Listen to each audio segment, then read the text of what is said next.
Welcome everyone to Forza Horizon 2. Today we're going to be looking at the newly released NAPA chassis car pack that includes a bunch of new cars. I'm going to look at each one of them, give them my thoughts on them, and give them a little test drive. So yeah, firstly we're dealing with the 2015 Audi RS6 Avant. It has a 4-litre V8, 552 horsepower. Looks pretty good. So let's go take it out for a test drive.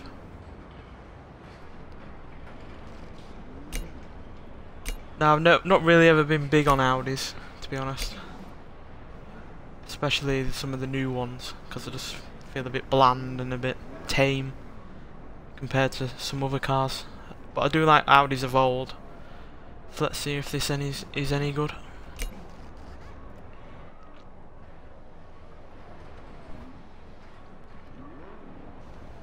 I'm sure it'd be good in terms of being able to do upgrades. So yeah, I'm just going to give it a good spin around the area to see how it is.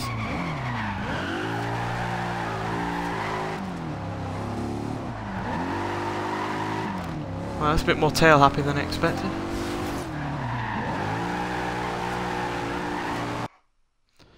Yeah, we'll just hang around these. Sounds pretty good as well. That's one thing Audis of late have had on the mark, is the sound of their V8s. Especially like cars like the RS4.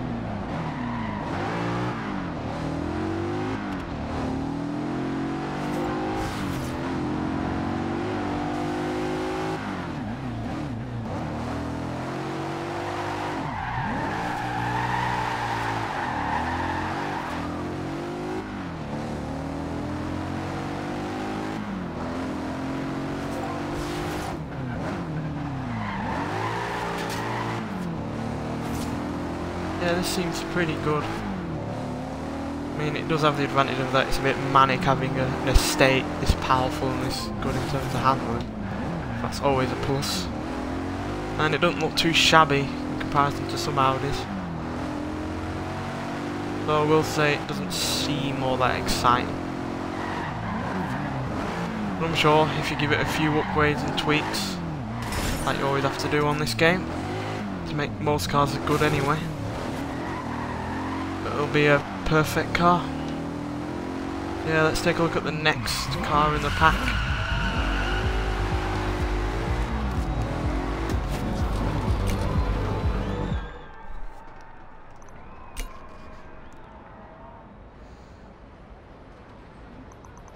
Dude, come on in. Now I may be a little bit biased with this because I've always liked this car.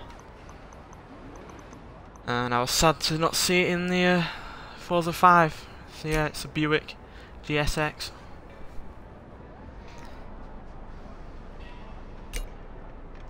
It's always been a favourite of mine. No idea why. But it just evokes a sense of speed and luxury at the same time. From old, and you can't never really beat that.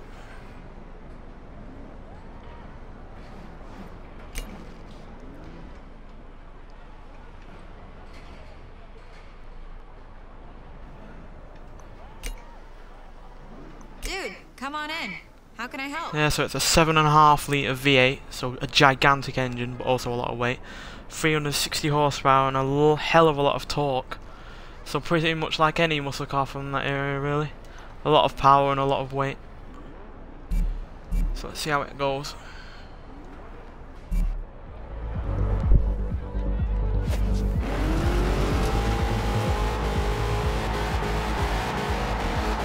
So yeah, a lot of tail happiness, that's for sure. Yeah, this isn't anywhere, obviously never going to handle as well as something like an Audi, if it's 4-wheel drive and modern suspension and brakes and everything, but there's just something about a car like this that just, I don't know, has a weird sense of appeal to it. I'd certainly love to own something like this. Sounds really good. I know it only has 3 gears and everything, so it's a bit weak at the top end, and it doesn't ever really handle. Sorry about that.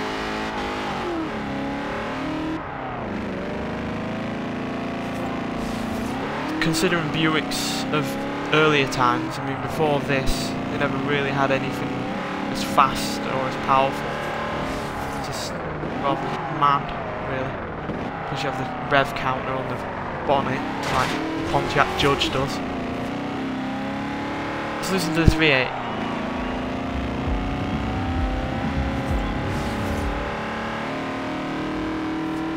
Ah, it just sounds so good.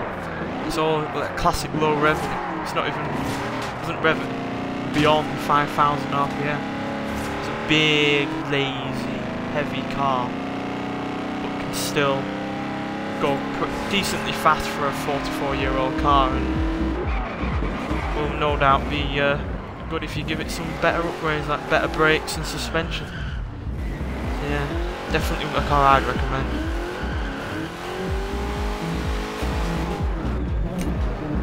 Next is the Chevy. Oh, not garage. Alright, so what are we doing to your ride today? Nothing, woman. Shut up. Yeah, the Chevy Monte Carlo. Now this is a car that I've been asking for to be in any Forza game for a long time.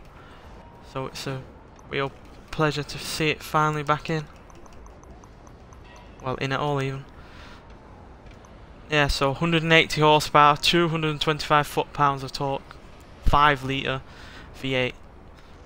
So yeah, it's from the era that not a lot of cars from then didn't really have any power or anything like that.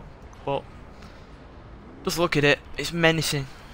Let's see what it can do.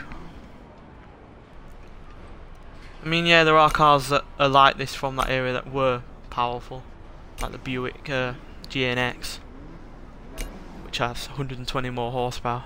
But that's a V6 and it's turbocharged, so it doesn't sound all that good.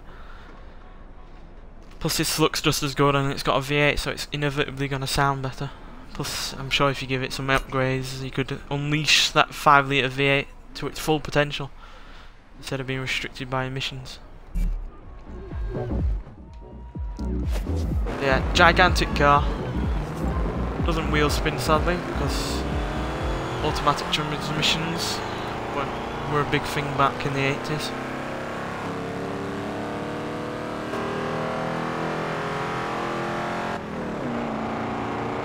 Nice low revving, rumbling V8. That's the way I like it.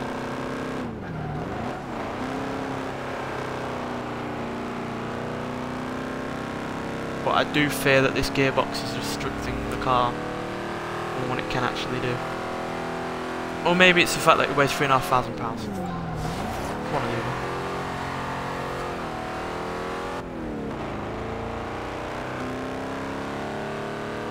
It's not pathetically slow, that's for sure. Not for something with only 180 horsepower and all that way. Oh, and it started to rain in Nice. Very nice at all, is it? Yeah, this is a car that could do with some upgrades, that's for sure. Half the power of the Buick.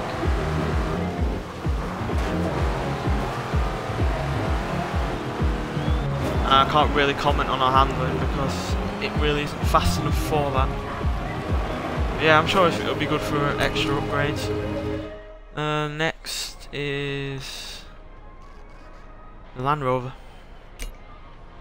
And then it's a Lotus. And then it's a McLaren.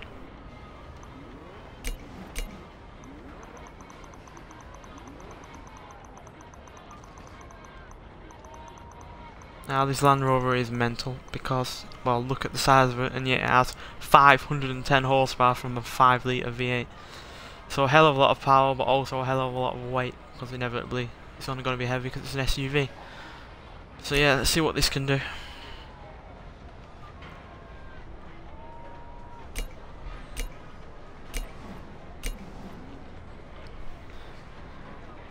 Now I've always found derives a certain charm from supercharged V8 Land Rovers. The one of old was also something that was a bit ungainly, but also pretty exciting in the fact that you're that high up and got all that power, but also got all that weight to be scared of at the same time. This is supposed to be more of a SUV sports car than anything.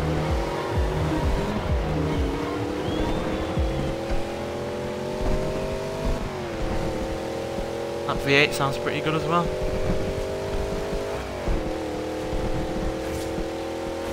It's pretty fast. Something that's this big and heavy.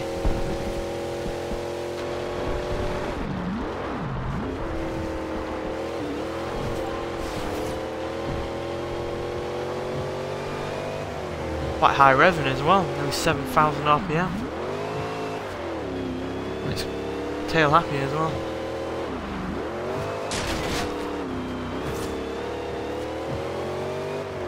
I love the way the dash lights up when you go past certain numbers with the dials.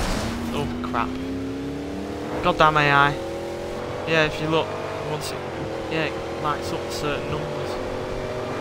I really like that. Yeah, so even interior wise this is impressive.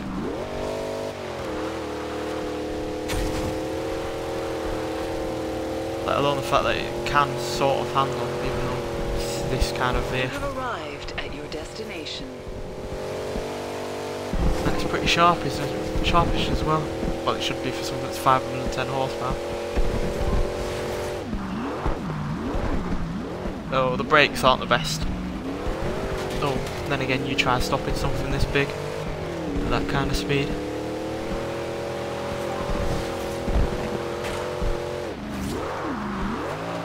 Yeah, let's get on to the final two cars, which are more of the supercar variety.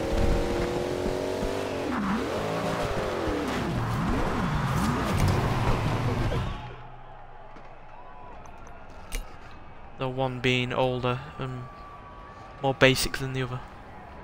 Hey there, stranger.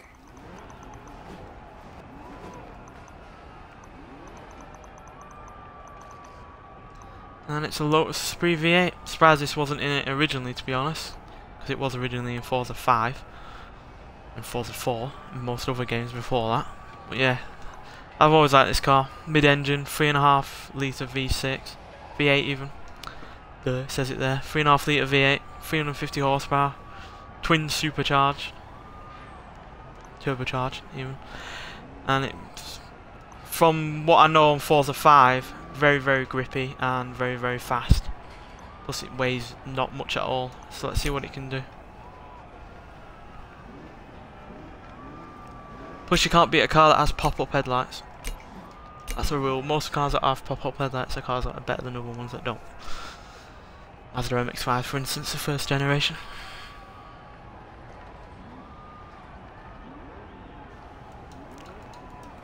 This one's taking a while. Yes, come on.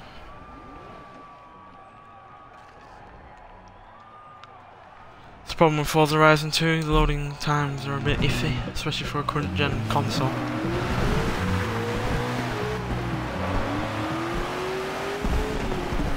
Pop-up headlights, yeah. Plus it sounds pretty good. Mid-engine of course, like all the best supercars.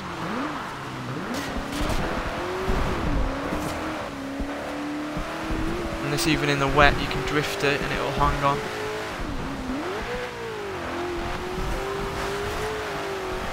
It does have fairly wide tyres. Even match Lamborghini on them kind of fronts.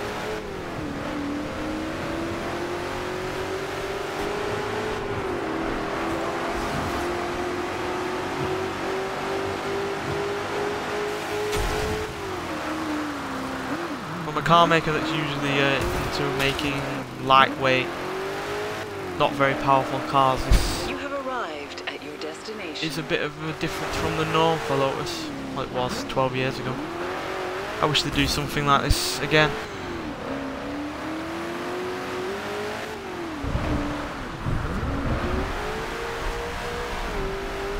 Then again, a car like the Evora isn't exactly bad with its V6 in the middle. Yeah, so you can drift it, but it will hang on. It won't spin out, even in the wet.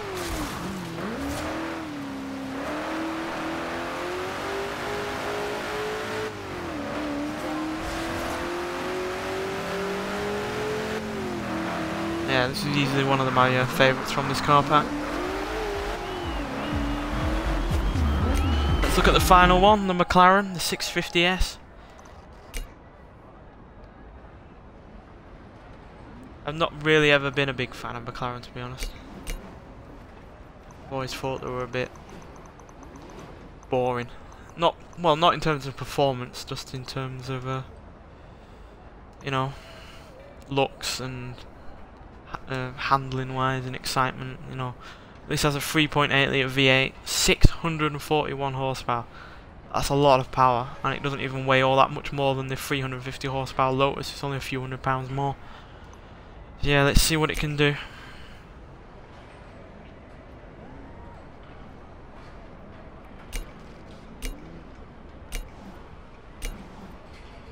I wasn't a fan of the 12C all that much.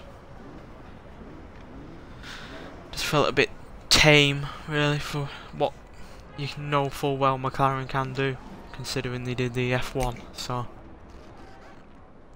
I'm sure this is completely different, apart from the looks.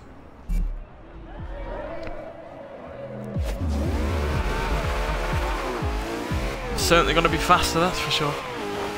And it is really, really fast.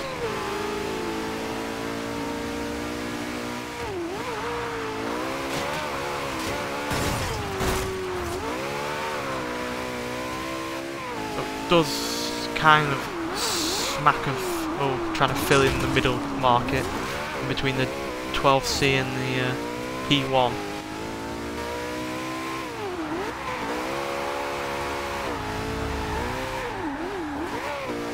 So I'm not going to knock a car maker for trying to fill in their market.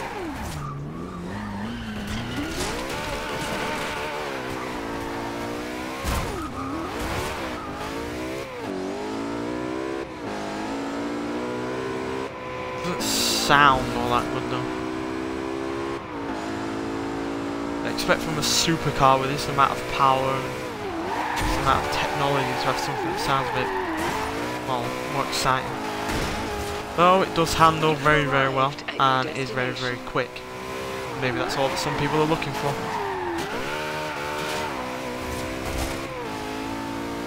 I just like my supercars with a bit more flair and a bit more exuberance, let's put it like that.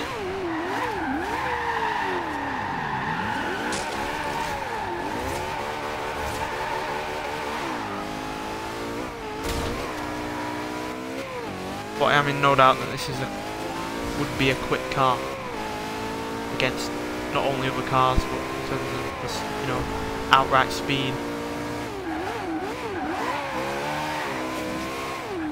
So yeah, thanks for watching.